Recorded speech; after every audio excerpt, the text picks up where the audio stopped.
Esse pomar imenso é o que move a economia da região de Mogi Guaçu, no interior de São Paulo. Daqui sai a maior parte da laranja cultivada no estado. A beleza da plantação esconde uma má notícia para a indústria do suco. A produção da bebida deve cair 28% na safra 2015-2016. E a explicação está aqui.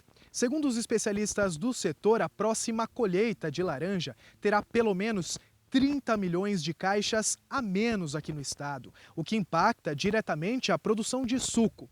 E, além disso, é preciso separar parte dessa colheita já reduzida para o consumo assim, in natura. Este engenheiro agrônomo explica por que a colheita será menor. O regime de chuva não veio bom no verão de 2014, então as plantas vieram meio debilitadas e o que acontece? Devido à seca prolongada, acabou tendo um estresse hídrico grande nas plantas. Em menor quantidade e qualidade, os frutos dão pouco suco. São aquelas laranjas mais secas, sabe? É horrível, não tem caldo e a gente fica decepcionado. Se eu estou fazendo suco, eu jogo fora, não dá para aproveitar. Na fazenda onde Carlos trabalha e que fornece parte da colheita para a indústria, no último ano já foram recolhidas cerca de 250 mil caixas a menos.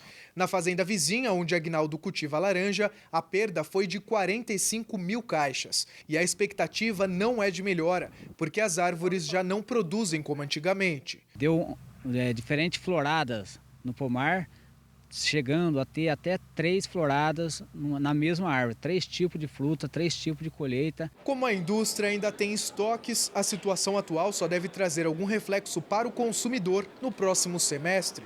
E se o preço subir, a solução pode ser reduzir o consumo. Só não dá para abrir mão do suco de laranja. Tem que tomar todos os dias.